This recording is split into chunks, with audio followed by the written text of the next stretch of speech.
They perform a borescope inspection of the right engine. It enables them to examine the engine interior without the need for disassembly. There. Take a look. Broken fan blades. See if there's any damage downstream.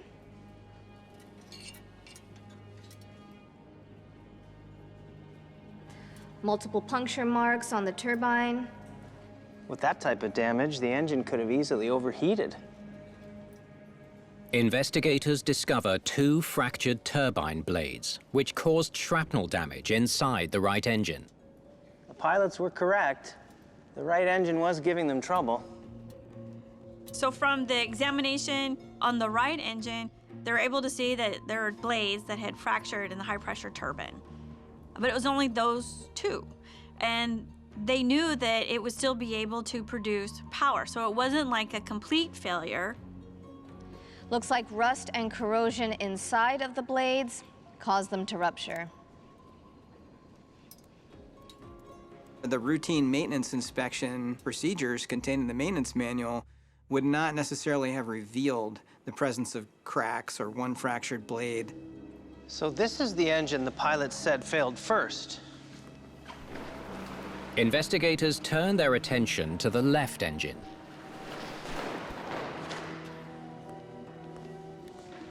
Let's see what we got.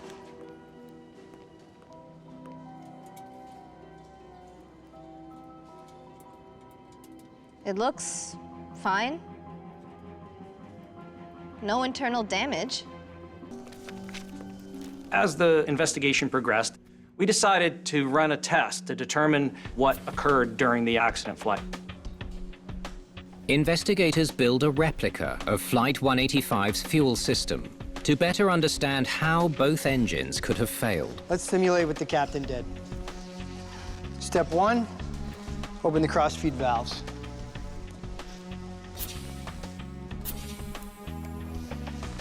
Cross-feed valves open. All right, step 2, turn off the right fuel pump. Right fuel pump off. Step 3, he didn't close the right fuel tank shutoff valve. So we've got this in the open position. Let's see what happens.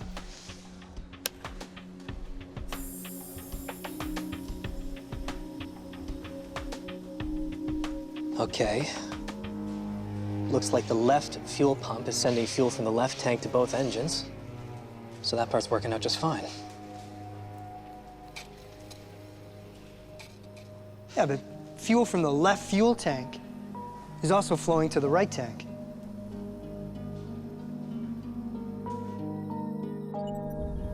With the right shutoff valve open, the left pump supplied fuel not only to both engines, but also to the right fuel tank.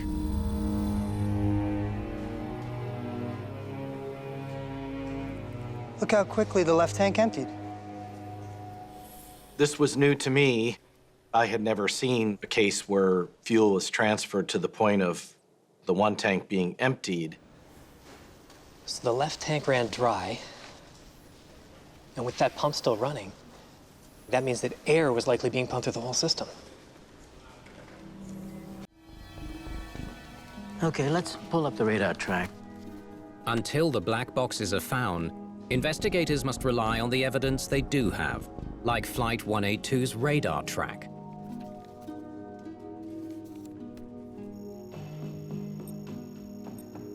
Everything looks fine so far. We turn right toward the destination. Deviates left. And drops like a rock. Flight 182 descended more than 10,000 feet in only 25 seconds. Both pilots were experienced pilots, so to be involved in such catastrophic accidents showed that something serious happened that the pilot could not handle. So did the crew give any indication they had problems with the plane? None. Investigators contact the controller for insight. But they requested a heading change to avoid weather. Request heading 075 degrees to avoid weather. Spirit JO 182. Spirit JO 182, heading 075 approved. 075, Super J 182. Flying in Southeast Asia and Indonesia is always challenging. The weather is very tropical, which means that thunderstorms, monsoon rains are a matter of routine. Okay, let's see what they flew into. Did weather conditions play a role in the accident? They will pull all the meteorological data available to see if there are any external forces being applied to the airplane, such as wind shear. Investigators hope the Flight Data Recorder, or FDR, can solve the mystery of what went wrong in Flight 9642's final seconds. Okay, cruising along at 3,000 feet and 160 knots. Then they start to descend, go flaps 10, and accelerate rapidly towards the ground. Let's see what the engines were doing. What's happening here? Turbine RPMs drop. The torque drops down to 0. Looks like he's gone down below flight idle into ground mode. Ground mode changes the angle of the propellers so they can move the plane forward while it's on the ground. It's never used in the air. But then, turbine RPM spikes, fuel flow and torque increase. All while the altitude starts to plunge. Could they have gone into beta mode? Beta mode is basically reverse thrust. The propellers are positioned to move air forward instead of back. It's used to help stop the plane after it touches down. If you would put the power levers into beta mode in the air, this could lead to loss of control, where recovery might not be possible. Did the pilots of Flight 9642 put their engines into reverse? And if so, why? Can we hear the last 20 seconds of that CVR again? And done.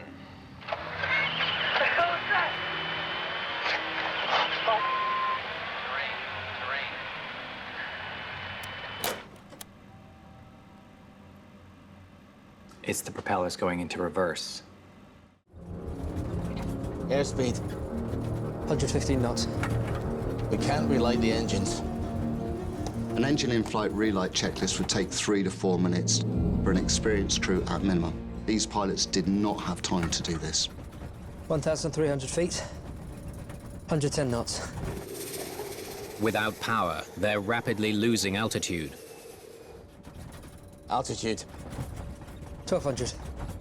With the airport still 3 miles away and no suitable place to land on the coast, Captain Mason has only one risky option. Prepare to ditch.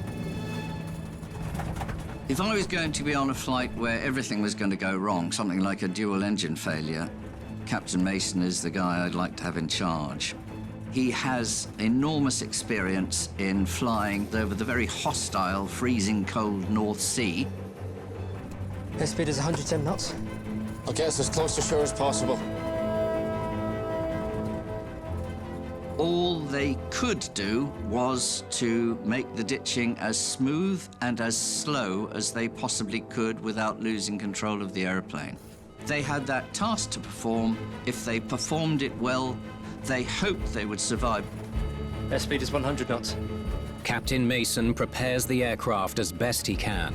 The captain increases the pitch to reduce the speed. This will hopefully prevent the nose entering the water first and hence the aircraft flipping over.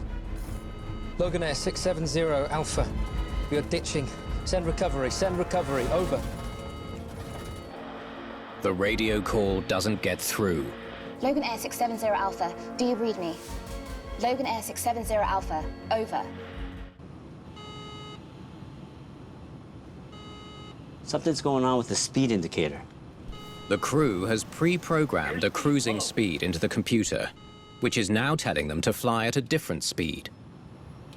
The flight control computer is making numerous checks of various systems, including air temperature, airspeed, fuel burn, etc. And they sometimes give suggestions to the pilots of how they can fly more efficiently. In this case, fly more slowly. That didn't fix it. The captain tries to clear the computer's suggested speed. It's not a big concern, the airplane's flying fine, but it's just odd. And the captain tries to sort it out. I'm gonna try this.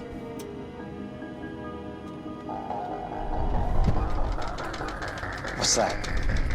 While they're sorting out the speed issue,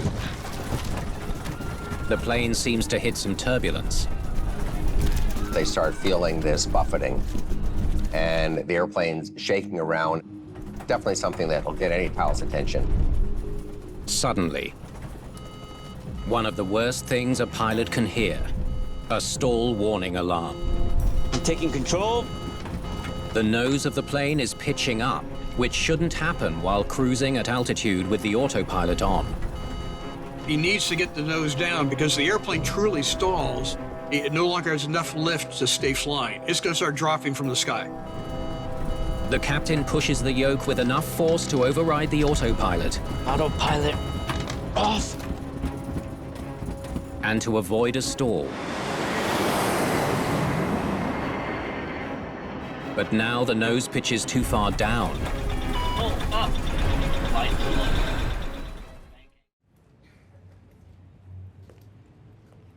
Seems to happen a lot. While researching spacer issues in other aircraft, investigators uncover 45 similar failures prior to Midwest Express Flight 105's accident. Well, when we heard that this part had failed 45 times before, we kind of looked askance a bit at the manufacturer. That's a big deal. But of all the failures uncovered by the NTSB, Not a single loss of aircraft or even a single injury. Well, that says something. in every previous incident, the plane landed safely. So why did the rupture of a spacer on Flight 105 cause the plane to become uncontrollable and crash? Well, we knew that none of the previous failures had led to an accident. So one of the questions was what made this one different. Let's see what got hit. Investigators consider the possibility that pieces of the ruptured spacer on Flight 105 punctured the plane's fuselage and damaged vital control systems, such as cables or hydraulic lines. When a part like a spacer or a fan disc breaks under a lot of stress, it's almost like a small explosion going off. You have fragments of metal flying at very, very high speeds. Okay, let's see 894. They study the location and pattern of all the puncture marks found on the skin of the plane to see if any were near vital control links. Though the conditions seem dire, a C-130 Firebomber like B-134 is modified for such extreme conditions. The C-130 is an amazing aircraft. It's a robust, strong airplane that was built to haul and deliver a lot of cargo and a lot of weight. They make wonderful air tankers. C-130 air tankers are retrofitted with structural reinforcements in their fuselage to accommodate tanks that carry more than 16 tons of fire retardant. Having 4 big engines on a C-130 like that, it is wonderful to be able to power out of something if you find yourself in a position to be in trouble. But no aircraft is invulnerable. And for professional flight crews, safety is a priority. The 737 crew was dead right. These winds are too crazy. All right, I'm calling this one off. I'll notify fire control.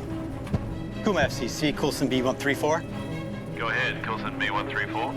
Kuma FCC, conditions at Adaminimi, too smoky and windy. There's no way to make a drop here. Copy that, Coulson B134. The Fire Control Centre in Cooma, Australia, serves as a local base for the New South Wales Rural Fire Service. It coordinates firefighting efforts in the area, both on the ground and in the air. B134, we're sending through coordinates for an alternative target, the Peak View. Stand by. Your new heading is 085. Copy that, Kuma FCC, 085, proceeding to peak view. The C-130 is directed to another fire. New heading is set. All right, plan B. Here we go. Traffic. 50 seconds before impact, the TCAS issues the first oral warning when the oncoming plane is less than 10 miles away and closing fast. Traffic. Moments later, the crew receives an instruction from air traffic control. Bravo Tango Charlie 2937. Descend flight level 350. Expedite. I have crossing traffic. Descend. Followed by a different instruction from TCAS. Climb.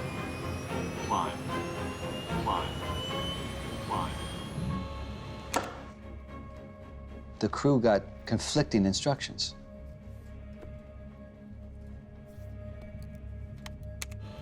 TCAS told the crew to climb. The controller told them to descend. It says climb. The controller is guiding us down. Descend? Really? We're going to descend? The captain follows the chief pilot's command and puts the plane into a steep descent. Bravo Tango Charlie 2937. Descend level 350. Expedite descent. Descend. Level 350. Bravo Tango Charlie 2937. Yes, we have traffic in your position now at 360. Moments from disaster, TCAS issues a final command. Increase climb. But it comes too late.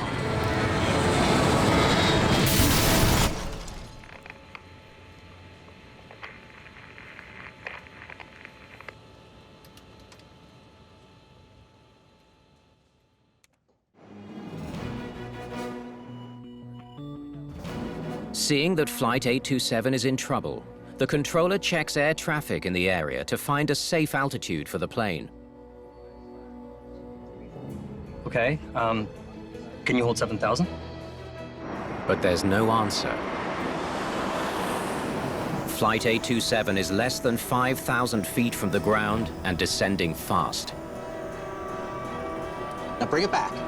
Left rudder. Okay, good. Easy. They could tell they were in an emergency. They could tell they'd lost control. They were probably frightened to death. The pilots continue their efforts to recover the aircraft, but are now too low. Pull up. Terrain. Pull up. Really? Pull really? Up. Airspeed low. Pull up. Just half an hour into a standard test flight, the DC-8 crashes into the East River Mountain in Narrows, Virginia. ABX 827, do you copy? ABX 827, do you copy? No one has survived.